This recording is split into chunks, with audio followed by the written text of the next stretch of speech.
रानिया cafeteria के बाहर bench पर बैठी हुई थी जब उसकी नजर सामने से आते हुए मखतूम शाह पर पड़ी। वो दुपट्टा दुरुस्त करते हुए खड़ी हो गई। हेलो, आपको ज्यादा इंतजार तो नहीं करना पड़ा? मखतूम ने नजदीक पहुंचने पर सवाल किया। नहीं, क्योंकि आप वक्त से पहले ही पहुंच गए हैं। रानिया धीमे से मुस्कुराई। क्योंकि मैं आपको इंतजार नहीं करवाना चाहता था, पहले ही बहुत देर हो चुकी है। मखतूम शाह पुरजस्ता बोला। रानिया सर झुकाकर अपने पैरों को देखते हुए उसके साथ कदम से कदम मिलाकर चलने लगी। रानिया, आपने माइंड तो नहीं किया? मैंने आपसे मिलने के लिए इसरार किया। उसने झिझकते हुए कहा। माइंड मैं तब करती जब आप बाहर मिलने पर इसरार करते। आप मेरे लिए अजनबी नहीं हैं, मगर फिर भी मैं अपने पेरेंट्स के एतमाद को ठेस नहीं पहुंचाना चाहती। आई होप आपने भी माइंड नहीं किया होगा। रानिया ने साफ गोई से कहा। गुड, ये बहुत अच्छी बात है, इसीलिए मैं आपसे मिलना चाहता था। मखतूम शाह ने उसे सराहते हुए तहमीद बांधी। रानिया, आपके लिए मेरी पसंदीदगी अब छुपी हुई तो नहीं है, मगर मैं फिर भी मीर सब्तीन से बात करने से पहले आपकी रजामंदी चाहता हूँ। अगर आपको एतराज ना हो तो मैं अपनी फैमिली को आपके घर भेजना चाहता हूँ, मगर आपकी मुकम्मल रजामंदी के बाद। मखतूम शाह धीमे लहजे में अपनी बात मुकम्मल कर गया और रानिया बुरी तरह झिनक गई। उसे मखतूम शाह से इस कदर बेतकल्लुफी की उम्मीद नहीं थी। मखतूम शाह दिलचस्पी से उसके बदलते तासरात देख रहा था। आप क्या कह रहे हैं? मुझे कुछ समझ नहीं आ रहा। वो काफी घबरा गई थी। कदरे तौकफ से बमुश्किल बोली। मखतूम शाह बेसाख्ता हंस पड़ा। रानिया, मैं आपसे शादी करना चाहता हूँ। अगर आप भी इंटरेस्टेड हैं तो मैं अपना प्रपोजल भेजता हूँ। अगर आप नहीं चाहेंगी तो मैं आपको फोर्स नहीं करूंगा।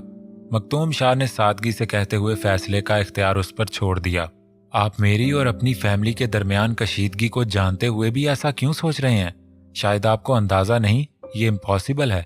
रानिया ने उसे हकीकत से आगाह किया। Nothing is impossible.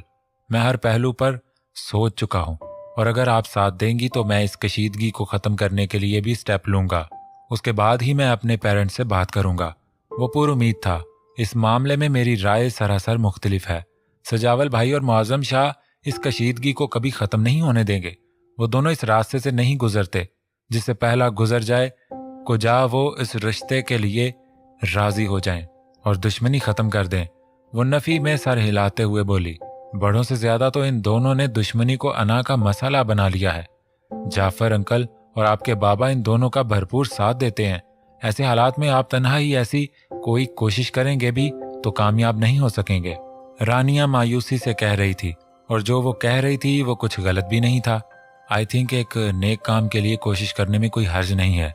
इन दोनों उजड़ इंसानों की शय पर कम उम्र लड़के भी खुद को बहुत बड़ा गुंडा समझते हैं। गांव में मामूली से झगड़े पर कीमती जानें जाया हो रही हैं। छोटी सी बात पर घर के घर उजड़ जाते हैं। मासूम लड़कियों की इज्जतें महफूज नहीं हैं, जिनका इस लड़ाई से कोई लेना देना भी नहीं है। इस खूनी खेल को रोकने के लिए किसी को तो कोशिश करनी होगी। अगर ये कारे खैर मेरे हाथों हो तो मैं खुद को दुनिया का खुशकिस्मत तरीन इंसान समझूंगा। रही बात आपसे शादी की ख्वाहिश की, अगर वो नसीब में हुई तो इस दुश्मनी के बावजूद भी होकर रहेगी, मगर आपकी रजामंदी के बाद। मैं जोर जबरदस्ती का कायल नहीं हूँ। आखिर में वो मुबहिम सा मुस्कुराया। आपके इरादे जितने मजबूत हैं, अल्लाह ने चाहा तो आपको कामयाबी जरूर मिलेगी। जिस तरह आपने गरीबों की मदद के लिए सबकी मुखालफत के बावजूद हॉस्पिटल तैयार किया है, अब मुझे लगने लगा है कि आप ये मुहाज भी सर कर लेंगे। रानिया ने हार मानते हुए हथियार डाल दिए। वो खुद भी दिल से मखतूम शाह जैसे सुलझे हुए समझदार इंसान के साथ की मुतमनी थी। रानिया ने उसकी कुव्वते इरादी पर यकीन करते हुए दोबारा उसके कदम के साथ कदम मिला दिए। शाह की आंख खुली तो सीधी नजर अरूज के सोए हुए वजूद पर पड़ी। वो कोहनी के बल उठकर बेड ग्राउंड से टेक लगाकर बैठ गया। वो चाह कर भी अपनी नजर अरूज के चेहरे से हटा नहीं पा रहा था। वो पूरी रात डेरे पर गुजार कर सुबह 5 बजे रूम में आया था। अरूज ने कसमसा कर अंगड़ाई ली। उसका एक हाथ उठा और मुअज्जम शाह के सीने पर लगा। शाह ने उसका हाथ पकड़ा और जोरदार झटके से दूर पटक दिया। अरूज हड़बड़ा कर उठ बैठी। शाह खूनखार नजरों से उसे घूर रहा था। अरूज ने जल्दी से अपना दुपट्टा उठाया और गले में अटका लिया। इस बेढंगेपन से सोना है तो अपना ठिकाना दूसरे रूम में कर लो, वरना आइंदा इस हरकत पर तुम्हें उठाकर कमरे से बाहर फेंक दूंगा। इसमें तुम्हारी ही रुसवाई होगी। घर वालों को जवाब तुम्हें देना पड़ेगा, मुझे नहीं। वो माथे पर ढेरों बल डाले कह रहा था। अरूज की आंखें यकलख्त आंसुओं से भीग गईं। वो बगैर कोई जवाब दिए बेड से नीचे उतर गई। वाइट सूट निकालकर रेडी करो, मैं शावर ले रहा हूँ। 15 मिनट बाद ब्रेकफास्ट करूंगा, जो तुम खुद तैयार करोगी। उसने सिगरेट एशट्रे में मसल कर हुक्म सादर किया। उसका रुख वॉशरूम की तरफ था। अरूज के दिल में आया, कह दे मैं आपकी नौकर नहीं हूं। ये सारे काम करने के लिए आपके घर में मुलाजमों की फौज मौजूद है, उनसे करवा लें। मगर उसे शाह से कोई बैद नहीं थी। इतनी जुर्रत पर सुबह ही सुबह ठुकाई न लगा दे। इसलिए चुपचाप स्लीपर में पैर डालकर ड्रेसिंग रूम में आ गई। इसके लिए ड्रेस सेलेक्ट करके वो किचन में चली आई। नाश्ता ट्रॉली में सजाए दरवाज़ा खोलकर वो अंदर दाखिल हुई तो शाह मुकम्मल तैयारी के साथ स्लीव के बटन बंद करता सोफे पर आ बैठा। अरूज झुककर उसे ब्रेकफास्ट सर्व कर रही थी। यकदम शाह ने उसका हाथ पकड़ लिया। वो उसके ब्रेसलेट को बगौर देख रहा था। शाह ने 2 उंगलियां ब्रेसलेट में फंसाकर खींचा और नाजुक सा ब्रेसलेट टूटकर उसके हाथ में आ गया। अरूज का दिल बड़ी जोर से धड़का। तुम्हारे हाथ को अब इस ब्रेसलेट की जरूरत नहीं है, अब इसे भी तुम्हारी जिंदगी से निकल जाना चाहिए। तंजिया लहजे में कहते हुए उसने ब्रेसलेट अपनी साइड पॉकेट में डाल लिया। अरूज की पलकें झुकी हुई थीं, मगर शाह उसकी आंखों में देखे बिना भी उसकी अंदरूनी हालत जानता था। अरूज के माथे पर पसीने की बूंदें फुल एसी रूम में भी चमक रही थीं। शाह ने गैर महसूस अंदाज में उसे जता दिया था कि वो इस ब्रेसलेट की हकीकत से बेखबर नहीं। अरूज की फैमिली के जो माली हालात थे, उनमें उसके पास इतने कीमती ब्रेसलेट की मौजूदगी को शाह के शार्प माइंड ने एक पल में जान लिया था कि वो किसकी इनायत है। उसके अंदर गुस्से की एक तेज लहर उठी थी, जिसे वो बमुश्किल दबाए ब्रेकफास्ट में मसरूफ हो गया था। उसने एक बार भी अरूज को अपने साथ ब्रेकफास्ट में शामिल होने के लिए नहीं कहा था। इस दौरान अरूज सर झुकाए खामोशी से बैठी रही। ब्रेकफास्ट से फ्री होकर शाह ने नैपकिन से मुंह साफ किया। शाह, मैं शहर जाना चाहती हूँ, अम्मी की बहुत याद आ रही है। अगर आप शहर जा रहे हैं तो मुझे भी साथ ले चलें। अरूज ने बड़ी मुश्किल से इसको मुखातिब किया था। रात अम्मी और अयान को इतना याद न किया होता तो वो हरगिज इसे हमकलाम ना होती। लेकिन मैं नहीं चाहता कि तुम्हें शहर जाना चाहिए। तुम्हें उनसे मिलना है तो उन्हें यहाँ बुलवाया जा सकता है। कल संडे है, बुलवा लूंगा, मगर अब शहर का नाम तुम्हारी जुबान पर नहीं आना चाहिए। अरूज, मेरी बर्दाश्त को मत आजमाओ। मैं तुम पर सख्ती नहीं करना चाहता, मगर तुमने मुझे मजबूर किया तो मैं ये भूल जाऊंगा कि मैंने कभी तुमसे मोहब्बत की थी। वो बरहमी से कहता हुआ दरवाजा खोलकर बाहर निकल गया। अरूज दोनों हाथों में चेहरा छुपाकर रो पड़ी थी। मीर सब्तीन की जुदाई से ज्यादा उसे शाह की बेएतबारी, उसका सर्द रवैया उसकी बेतौजीह तकलीफ दे रही थी। अपने रूम से निकलकर वो कार पोर्च में आया था। अलर्ट खड़े ड्राइवर और गार्ड्स उसे देखते ही फुर्ती में आ गए। गाड़ी में बैठते ही उसने ड्राइवर को शहर ले जाने का हुक्म दिया। सुबह बेड पर रोनमा होने वाले किस्से और अरूज के हाथ में मीर सब्तीन के ब्रेसलेट ने उसका मूड इंतहाई खराब कर दिया था। अब 3-4 दिन उसका गांव में रहने और अरूज का सामना करने का कतई मूड नहीं था। इसी बिगड़े हुए मूड में उसने बादल नखास्ता नगार की कॉल अटेंड की, जिसने 2 महीने से शाह को दिन रात कॉल्स करके परेशान किया हुआ था। मैंने तुम्हें समझाया था ना कि मैं इन दिनों बहुत बिजी हूँ, मुझे डिस्टर्ब मत करना। फिर ये बात तुम्हारे दिमाग में घुसती क्यों नहीं है? शाह ने बरहमी से उसे बेनुक्त सुनाई। मैं गांव आया हूँ और बहुत बिजी हूँ। 1 हफ्ते तक मेरा कराची आने का कोई प्रोग्राम नहीं है। तुम मुझे अब दोबारा कॉल करके तंग मत करना। मुझे जब फुर्सत मिलेगी मैं खुद तुम्हें कॉल कर लूंगा। शाह, 6 महीने हो गए, ना आप खुद आए हैं ना आपका चेक आया है। ये तो मेरे साथ ज्यादती है, निगार ने खनकती हुई आवाज में शिकवा किया। इस पर शाह की बरहमी का असर तो हुआ, मगर फिर भी डटाई से बोली, डोंट वरी, चेक तुम्हें मिल जाएगा, लेकिन कान खोल कर सुन लो, अब तुम मुझे कॉल नहीं करोगी। शाह ने बेनियाजी से कहते हुए तंबीह की। शाह, कहीं आपने शादी तो नहीं कर ली? उसने खदशा जाहिर किया। तुम बस यही समझ लो। मुअज्जम शाह ने उसे खुलकर बताने या छुपाने की जरूरत महसूस नहीं की। अरूज से पहली मुलाकात के बाद वो इस किस्म के ताल्लुकात और मुलाकातों को खैर बात कर चुका था। मगर ये निगार किसी सूरत उसकी जान छोड़ने के लिए तैयार नहीं थी। उसका मोबाइल फिर से वाइब्रेट होने लगा। अपने खास बंदे का नंबर देखकर कॉल रिसीव की, वरना इस वक्त वो किसी से भी बात करने के मूड में नहीं था। अरूश को हर्ट करके वो खुद भी बेहद मुस्तरब था, मगर उसकी अना उसे ये सब करने पर मजबूर कर रही थी। यस, उसने मोबाइल कान लगाकर गंभीर आवाज में कहा। साईं, पुलिस को हमाद की लाश मिल गई है, लेकिन साथ एक गड़बड़ भी हो गई है। उसकी आवाज में परेशानी का उनसर नुमाया हुआ था। कैसी गड़बड़? शाह की आवाज बेतासुर थी। साईं, हमाद के घर वाले उसकी मौत के साथ बीबी और उनके खानदान की अचानक गुमशुदगी को छोड़ रहे हैं। उन्होंने FIR में भी नाम लिखवाया है। ठीक है, मैं देख लूंगा, बस तुम उन लोगों पर नजर रखो। मुझे एक एक पल की रिपोर्ट चाहिए। हाजिर साईं। शाह ने उसकी कॉल डिस्कनेक्ट की, फिर एक नंबर मिलाया। अपने रसूखात इस्तेमाल करते हुए FIR गायब करने और केस को खत्म करने की हिदायत दी। कुछ देर कॉल पर मसरूफ रहने के बाद उसने फोन बंद कर दिया।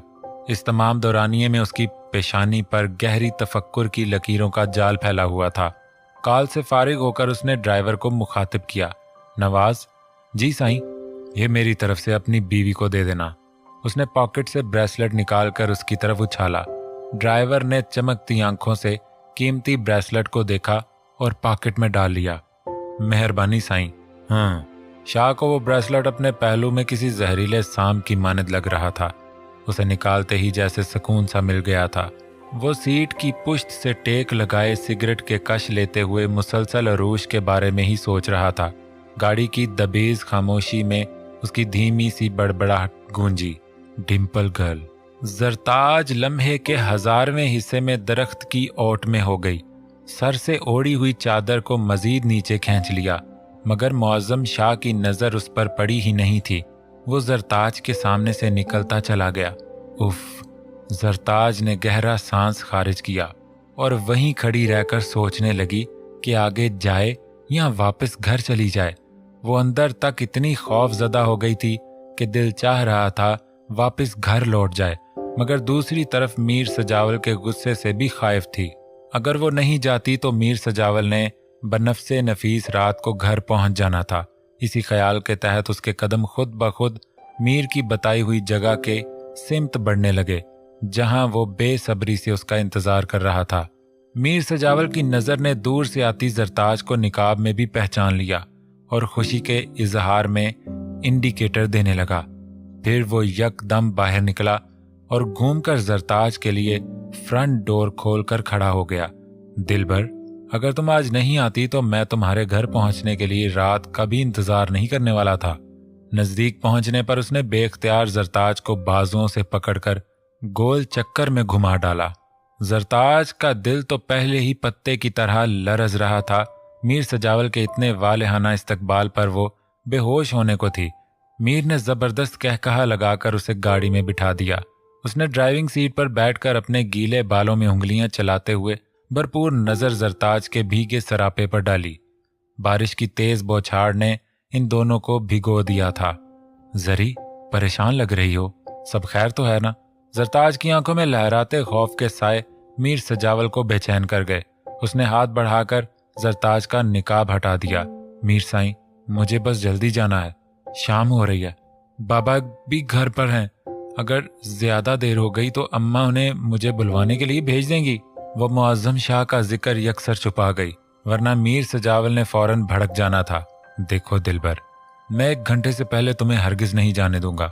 अगर जिद की या मुंह बनाया तो तुम्हारा ये मोहना सा मुंह भी तोड़ दूंगा और टाइम पीरियड मजीद 1 घंटा बढ़ा दूंगा। उसने 2 टोक लहजे में तमाम तर लिहाज मुरव्वत बालाए ताक रखते हुए उसे एक अदद धमकी से नवाजा और गाड़ी अपने डेरे की तरफ जाने वाले रास्ते पर डाल दी। जरताज ने गहरी सांस खींचकर उसकी तरफ देखा, मगर वो विंड स्क्रीन पर नजरें जमाए ड्राइविंग कर रहा था। सामने से पड़ने वाली तेज रोशनी की किरणें उसकी डार्क ब्राउन आंखों में सुनहरापन पैदा करके उन्हें मजीद दिलकश बना रही थी। जरताज ने 2 पल निगाह भर कर देखने के बाद नजर चुरा ली। पहले हम डेरे पर पहुंचकर बारिश में भीगेंगे, फिर लंच करेंगे। तुम्हारे साथ लंच करने की खातिर मैं अभी तक भूखा हूँ। मीर ने पेट पर हाथ रखकर बेचारगी से कहा। सख्त परेशानी के आलम में भी जरताज के चेहरे पर बेसाख्ता मुस्कुराहट फैल गई। लेकिन मैंने तो लंच कर लिया है और अब मुझे भूख भी नहीं। आपने मेरा इंतजार क्यों किया? आप खाना तो टाइम पर खा लेते। अगर मैं नहीं आती तो क्या आप रात तक भूखे रहते? जरताज ने मासूमियत से सवाल किया। मेरे दिल ने मुझसे कहा था कि आज लंच दिलबर साईं के साथ ही करना है, तो बस करना है, वरना कुछ नहीं खाना, उसने मखसूस जिद्दी लहजे में कहते हुए बैक सीट से सुर्ख गुलाबों का बुके उठाकर जरताज की गोद में रख दिया। जरताज ने बुके चेहरे के करीब किया और गहरी सांस के जरिए उसकी खुशबू अंदर जज़ब करने लगी। मीर जानता था उसे फ्लावर्स बहुत पसंद हैं, इसलिए हमेशा उसकी कोशिश रहती थी कि वो बगैर फ्लावर्स लिए उसके पास न जाए। मीर सजावल ने मुस्कुराती आंखों से उसका फ्लावर से लगाव देखा, तभी उसकी नजर जरताज के हाथ में दबे शापर पर पड़ी। दिलबर, ये तुम्हारे हाथ में क्या है? उसने पूछते हुए खुद ही हाथ बढ़ाकर शापर खोली तो पकौड़े देखते ही बोला, वाह, ये मेरे लिए लाई हो? यकीनन तुमने अपने कोमल हाथों से बनाए होंगे। उसने फौरन एक पकौड़ा मुंह में रख लिया और दूसरे हाथ से हाथ पकड़कर चूम लिया। जरताज खामोश रही। दिलबर साईं, आपके हाथ में तो बहुत जायका है। आप तो पहली फुर्सत में हवेली के तमाम कुक्स की छुट्टी करवा देंगी। उसने जरताज का हाथ पकड़कर लबों से लगाया। ये मैंने नहीं, अम्मा ने बनाए हैं, और ये मैं आपके लिए नहीं, नाजी को खिलाने बहाने लेकर निकली थी। जरताज ने पल भर में उसकी खुश फहमी दूर कर दी। मीर ने मुंह बनाया तो जरताज बेसाख्ता हंस पड़ी। वो लोग डेरे पर पहुंच चुके थे। मीर ने गाड़ी डेरे के पिछले हिस्से में ले जाकर रोक दी, फिर खुद बाहर निकला और जरताज का हाथ पकड़कर उसे बाहर निकाला। मीर साईं, मुझे नहीं भीगना, कपड़े गीले हो जाएंगे तो अम्मा बहुत डांटेंगी। जरताज ने इल्तिजा की, मगर मीर उसे तकरीबन खींचता हुआ शेड से बाहर ले आया। यार बात सुनो, मुझे बारिश बहुत पसंद है और अब मेरे साथ तुम्हें भी पसंद करना पड़ेगी। तुम बार बार इनकार करके मूड खराब कर दोगी।